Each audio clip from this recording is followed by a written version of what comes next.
गुजरात के मुख्यमंत्री श्री नरेंद्र मोदी और गुजरात सरकार के अन्य कई मंत्रीगण ये दावा करते हैं कि गुजरात में बहुत विकास हुआ है और आर्थिक विकास की जो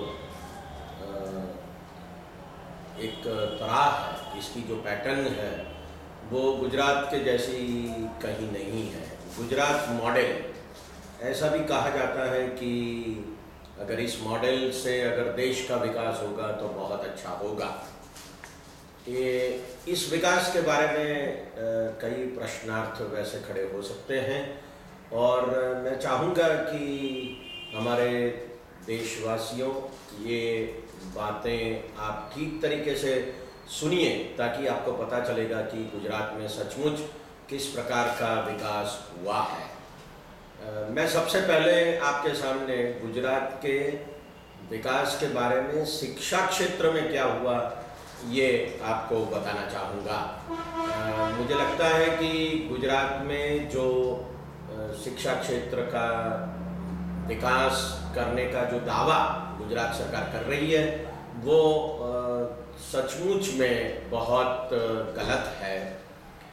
ऐसा भी कहा जाता है और ऐसा प्रचार भी किया जाता है कि गुजरात में शिक्षा क्षेत्र में बहुत विकास हुआ है, चाहे वो पूर्व प्राथमिक शिक्षा हो, प्राथमिक शिक्षा हो, माध्यमिक शिक्षा हो, उच्चतर माध्यमिक शिक्षा हो या उच्च शिक्षा हो या तकनीकी शिक्षा हो। मैं आंकड़ों के साथ आपको ये बताना चाहूँगा कि गुजरात में शिक्षा क्षेत्र में क्या स्थिति है। ये वास्तविक स्थिति को अगर आप देखेंगे तो पता चलेगा कि गुजरात में शिक्षा क्षेत्र में सचमुच में क्या कोई विकास हुआ है या नहीं। अभी अभी हमारे मुख्यमंत्री जी नरेंद्र मोदी ने ये बताया, पूना में फर्ग्यूसन कॉलेज में जब वे भाषण दे रहे थे तब, कि सारे देश में शिक्षा में निजीकरण मतलब प्राइवेटाइजेशन हो रहा है और उन्होंने उसकी बहुत निंदा की और भर्त्सना की। इसका मतलब ये हुआ कि गुजरात में तो निजीकरण नहीं होना चाहिए या बहुत कम होना चाहिए, लेकिन सच बात तो यह है कि अंतिम 12-13 सालों में गुजरात में जो निजीकरण हुआ है, जो प्राइवेटाइजेशन हुआ है, वो शायद अन्य राज्यों से कई ज़्यादा है और कई गुना वो बड़ा है और जिसकी वजह से शिक्षा की जो कीमत है, उसकी जो प्राइस है वो बहुत बढ़ गई है। सिर्फ एक ही उदाहरण मैं आपको देना चाहूँगा इसके बारे में कि इसकी कितना खराब असर शिक्षा के क्षेत्र में हुआ है।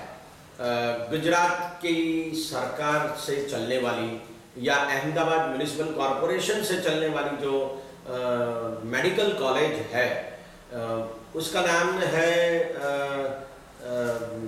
जो बीएस अस्पताल, सबसे बड़ा अस्पताल है म्यूनिसिपल कॉरपोरेशन से जो चलाया जाता है अहमदाबाद में। उस अस्पताल में एक मेडिकल कॉलेज चलती है।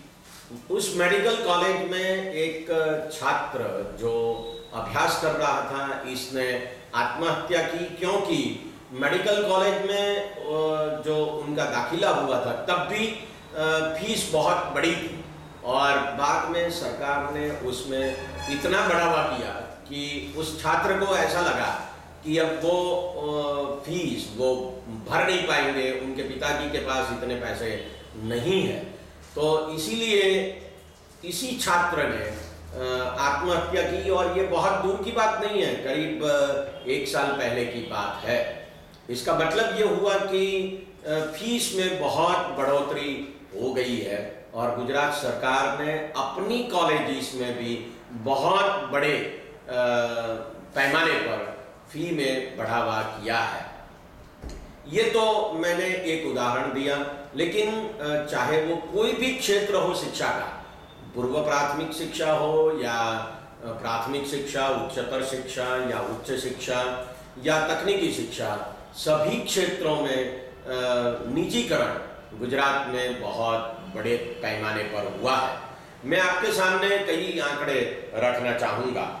सबसे बड़ी बात तो ये होगी कि कितने विद्यार्थी जो ड्रॉप आउट होते हैं, स्कूल से निकल जाते हैं, उसे जरा हम देखें।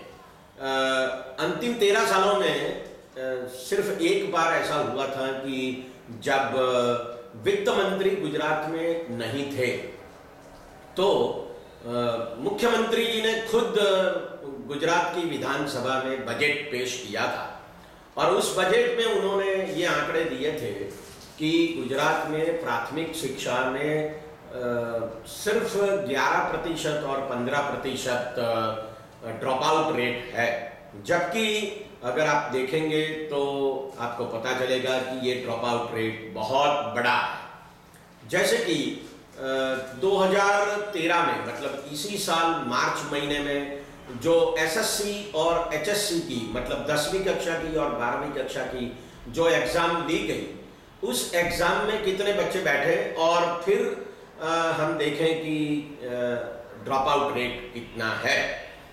मार्च 2013 में जो 10वीं कक्षा की, मतलब एसएससी की जो एग्ज़ाम दी गई, उसमें बोर्ड ने खुद ने जो आंकड़े दिए थे, उस आंकड़ों के अनुसार करीब 10,30,000 विद्यार्थी 10वीं कक्षा में परीक्षा में बैठे थे। इसका मतलब ये हुआ कि ये जो भी बच्चे 10वीं कक्षा में एसएससी में बैठे थे, वे आज से 10 साल पहले मतलब 2003 में पहली कक्षा में दाखिल हुए थे। अगर आप 2003 का आंकड़ा, जो पहली कक्षा में दाखिल होने वाले विद्यार्थी का आंकड़ा है, और वो गुजरात सरकार के जो प्राथमिक शिक्षा नियामक है, डायरेक्टरेट ऑफ प्राइमरी एजुकेशन है, उसी का आंकड़े को अगर आप देखेंगे तो आपको पता चलेगा कि कितना बड़ा ड्रॉप आउट है। तो डायरेक्टरेट ऑफ प्राइमरी एजुकेशन ये बताता है कि 2003 में पहली कक्षा में दाखिल होने वाले बच्चों की संख्या करीब 17,50,000 थी। तो इसका मतलब ये हुआ कि पहली कक्षा से लेके 10वीं कक्षा में जब विद्यार्थी आए तो करीब 7,20,000 विद्यार्थी ड्रॉप आउट हो गए। इसका मतलब ये हुआ कि करीब 42% विद्यार्थी ड्रॉप आउट होते हैं 1 से 10वीं कक्षा में। तो ये मुझे लगता है कि बहुत बड़ी चिंता की बात है गुजरात में कि ये कौन सा विकास है कि जिसमें बच्चे 10वीं कक्षा तक भी नहीं पढ़ पाते। एक दूसरी बात मैं कहना चाहूँगा कि जब socially, economically and educationally backward classes हैं, मतलब सामाजिक, आर्थिक और शैक्षिक रूप से जो पिछड़े हुए वर्ग हैं, उनके लिए भी प्री प्राइमरी एजुकेशन, मतलब पूर्व प्राथमिक शिक्षा के लिए भी गुजरात सरकार खर्च करती है। तो इसके बारे में एक एप्लीकेशन गुजरात की हाई कोर्ट में हुई थी। वो जो जब केस चल रहा था तो गुजरात की हाई कोर्ट में ये जो केस चल रहा था, तब गुजरात सरकार ने उसमें ये कहा था कि गुजरात सरकार के पास उन बच्चों के लिए जो आर्थिक, सामाजिक और शैक्षिक रूप से पिछड़े वर्गों के बच्चे हैं, उनको पढ़ाने के लिए, उनको मुफ्त में पढ़ाने के लिए इनके पास पैसा नहीं है। तो क्या सरकार का जो बजट है 1,14,000 करोड़ रुपए का इस साल का बजट, इसमें वो सामाजिक, आर्थिक और शैक्षिक रूप से पिछड़े हुए वर्गों के बच्चों के लिए क्यों पूर्व प्राथमिक शिक्षा में वो खर्च करने के लिए तैयार नहीं है। एक दूसरी बात मैं आपको बताना चाहूँगा, और उस आंकड़ों से भी आपको पता चल जाएगा कि शिक्षा में कितना निजीकरण, मतलब प्राइवेटाइजेशन हुआ है। 2012-13 में, मतलब गत साल, अहमदाबाद में जो सरकारी शालाएं हैं, उस शालाओं में करीब 20,000 बच्चों ने प्रवेश पाया था, और उसके अगले साल करीब 30,000 बच्चों ने प्रवेश पाया था। अब अहमदाबाद की आबादी बढ़ी और गरीबी कम नहीं हुई है, फिर भी म्युनिसिपल स्कूलों में पढ़ने वाले बच्चों की तादाद क्यों कम हो रही है? इसका मतलब ये हुआ तो या तो बच्चे पढ़ते नहीं हैं, स्कूल में जाते नहीं हैं, स्कूल में वो दाखिल भी नहीं होते, या तो उनको लगता है कि म्युनिसिपल स्कूलों में पढ़ना अच्छा नहीं है, इसलिए वो निजी स्कूलों में, प्राइवेट स्कूलों में अपना दाखिला करवाते हैं। तो मुझे लगता है कि गरीब बच्चों को निजी स्कूलों में दाखिला लेने की नौबत आ चुकी है गुजरात में, इसका ये बहुत बड़ा सबूत है। सबसे कठिन बात तो मुझे लगती है कि हम ये समझ नहीं पा रहे हैं कि प्राथमिक शिक्षा में अगर विकास नहीं हो रहा तो क्या हम इसे सचमुच में गुजरात का विकास कह सकते हैं? आप देख सकते हैं कि गुजरात में प्राथमिक शिक्षा सरकार की प्रायोरिटी नहीं है, वो प्राथमिकता है ही नहीं। एक और आंकड़ा मैं आपके सामने पेश करना चाहूंगा।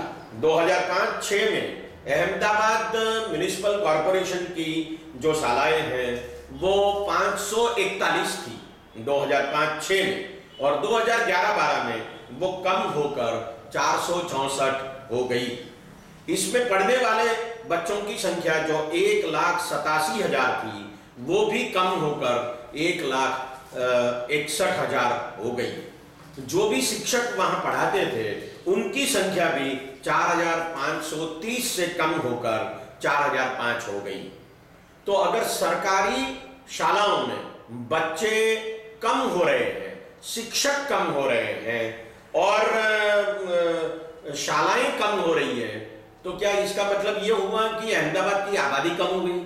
लेकिन अहमदाबाद की आबादी तो कम नहीं हुई, अहमदाबाद की आबादी बढ़ती जा रही है और फिर भी शालाएं, शिक्षक और विद्यार्थी कम हो रहे हैं सरकारी शालाओं में। इसका मतलब ये हुआ कि जो अर्बन पुअर है, नगरों में बसने वाले गरीब लोग हैं, उनको भी अब प्राइवेट शालाओं में जाना पड़ रहा है। तो मैं ऐसा समझता हूं कि ये जो बहुत बड़ी समस्या है वो शिक्षा में निजीकरण की है, प्राइवेटाइजेशन की है। एक और बात मैं कहना चाहूंगा कि जो पूर्व प्राथमिक शालाएं हैं, प्री प्राइमरी स्कूल्स हैं, जो अहमदाबाद म्युनिसिपल कॉरपोरेशन चलाती थी, वो 2005-06 में 110 थी, लेकिन 2011-12 में वो 47 हो गई।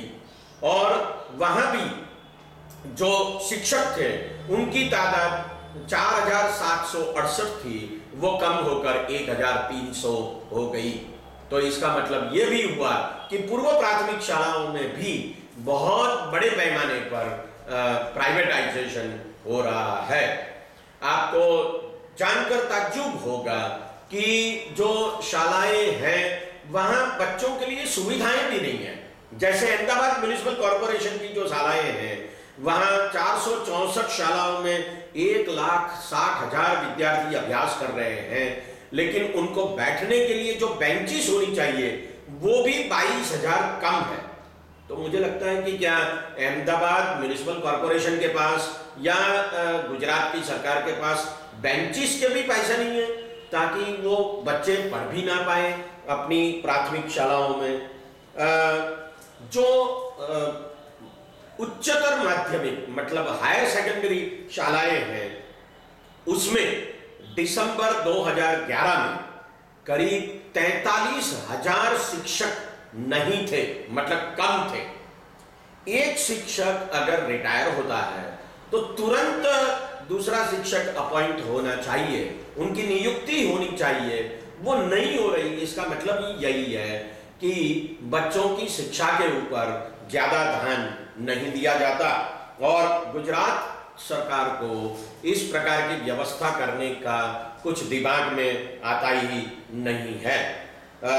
सरकारी शालाओं में सारे गुजरात में बहुत बड़े पैमाने पर जो विद्यार्थी हैं वो कम हुए हैं। 1999-2000 में मतलब करीब 13 साल पहले गुजरात में सरकारी स्कूल्स में पढ़ने वाले बच्चों की संख्या 81,34,000 थी और वो 81,34,000 में से कम होकर 2011-12 में 60,32,000 हो गई। तो मैं ये सवाल पूछना चाहता हूं गुजरात सरकार को कि गुजरात की आबादी अंतिम 13 सालों में करीब 1,10,00,000 बढ़ी है, बच्चों की संख्या बढ़ी है, तो फिर गुजरात सरकार की जो खुद की स्कूल्स है उसमें क्यों बच्चों की संख्या कम हो गई? इसका मतलब ही यही है कि या तो बच्चे पढ़ने नहीं जाते, या तो वो बच्चे पढ़ने जाते हैं तो प्राइवेट स्कूलों में पढ़ने जाते हैं। इसका मतलब यही हुआ कि निजीकरण बहुत बढ़ रहा है और जो राइट टू एजुकेशन है, शिक्षा का अधिकार, उस कानून का भी जो अमल होना चाहिए वो गुजरात में ठीक तरीके से नहीं हो रहा। आप जानते हैं कि ये जो कानून है वो 2009 में लागू हुआ, लेकिन उसको लागू होने में गुजरात में करीब 2 साल लगे। 2 साल के बाद उन्होंने उसको लागू किया और ये जो हमारा कानून है वो स्पष्ट रूप से कहता है कि जो बच्चे हैं उनका कोई भी डोनेशन नहीं लेना चाहिए और कोई भी इंटरव्यू नहीं लेना चाहिए कि जब वो बच्चा स्कूल में दाखिल होता है। लेकिन गुजरात सरकार ने मार्च 2011 में एक सर्कुलर इश्यू किया और उसमें कहा गया कि जो भी स्कूलें हैं वो जैसे भी चाहती है बच्चों को दाखिल कर सकती है। प्राइवेट स्कूल्स को ये सारी छूट दे गई, उनको फ्रीडम दिया गया कि आप जैसे भी बच्चों को दाखिल करना चाहते हैं वैसे कर सकते हैं। सारे भारत में ऐसे 9 राज्य हैं कि जिन्होंने शिक्षा के अधिकार का कानून का अक्षरशः पालन किया है, इन स्पिरिट एंड लेटर पालन किया है, लेकिन गुजरात सरकार ने इसका पालन नहीं किया। दूसरी बात, भारत सरकार की जो योजना है सर्व शिक्षा अभियान, उस सर्व शिक्षा अभियान में भी गुजरात में क्या हो रहा है वो अगर आप सुनेंगे तो मुझे लगता है कि आपको इसमें भी बहुत बड़ा ताज्जुब होगा। सर्व शिक्षा अभियान भारत सरकार की योजना है और भारत सरकार इसके लिए पैसा देती है। 2009-10 में गुजरात सरकार को 130 करोड़ रुपए मिले, 2010-11 में 267 करोड़ रुपए मिले और 2011-12 में 956 करोड़ रुपए मिले सर्व शिक्षा अभियान के लिए। मतलब ये हुआ कि ये जो पैसा मिला था, ये जो कुल आंकड़ा है उसमें ऐसा पैसा है कि जो पैसों का खर्च नहीं किया गया। मतलब इन 3 सालों में 1340 करोड़ रुपए जो ये मिले थे उसको उसमें खर्चा नहीं किया गया। जैसे कि अहमदाबाद में 40%, राजकोट में 35% और बड़ौदा में 28% जो रकम थी सर्व शिक्षा अभियान की वो बिना खर्च किए हुए पड़ी रही। ऐसे कई जिले हैं कि जिसमें सर्व शिक्षा अभियान का पैसा खर्च नहीं किया गया। तो क्या इसे हम सुशासन या गुड गवर्नेंस कहेंगे कि जहां गरीब बच्चे पढ़ नहीं पाते या पढ़ते हैं तो बहुत ज्यादा पैसा देना पड़ता है, या तो वो खुद पढ़ नहीं पाते। तो मुझे लगता है कि शिक्षा के क्षेत्र में जो सबसे बड़ी समस्या गुजरात में है वो ड्रॉप आउट रेट की है और निजीकरण की है। तो मुझे लगता है कि जहां शिक्षक नहीं है, जहां शाला नहीं है, जहां पैसा नहीं है, वो किस प्रकार का सुशासन है कि आपको शिक्षा के लिए अपने बजट में जितने पैसे मिलने चाहिए उतने हैं ही नहीं। इसका मतलब ही यही हुआ कि गुजरात सरकार में प्राथमिक शिक्षा को प्राथमिकता नहीं दी जा रही, प्रायोरिटी नहीं दी जा रही और इसी की वजह से गुजरात में शिक्षा की स्थिति बहुत खराब है। जब हमारे मुख्यमंत्री नरेंद्र मोदी जी ये कहते हैं कि शिक्षा में निजीकरण हो रहा है, तो उनको देखना चाहिए कि आपने खुद ने गुजरात में कितना निजीकरण किया है। उन्होंने ये भी कहा है कि पहले जब वो आए तब 2001 में गुजरात में करीब 15 यूनिवर्सिटियां थी, आज 45 यूनिवर्सिटियां हो चुकी है। लेकिन मुझे ये कहना चाहिए कि जितनी भी यूनिवर्सिटियां बड़ी है वो सारी प्राइवेट यूनिवर्सिटियां हैं, या तो सरकारी यूनिवर्सिटियां हैं कि जिसमें प्राइवेट यूनिवर्सिटी के हिसाब से ही पैसे लिए जाते हैं, जैसे Indian institute of teachers education या पंडित दीनदयाल उपाध्याय पेट्रोलियम यूनिवर्सिटी। ऐसी जो यूनिवर्सिटियां सरकार ने खुद ने शुरू की है, वहां भी प्राइवेट यूनिवर्सिटी के हिसाब से ही बच्चों से फीस ली जाती है। तो इतना बड़ा प्राइवेटाइजेशन होने के बावजूद भी अगर ये कहते हैं कि निजीकरण एक बहुत बड़ी समस्या है, तो वो खुद समस्या खड़ी कर रहे हैं और गुजरात में परिस्थिति बिल्कुल चिंताजनक है। आप खुद सोचें कि क्या शिक्षा के क्षेत्र में गुजरात में विकास हुआ है या इसे सुशासन कहा जा सकता है? नमस्कार।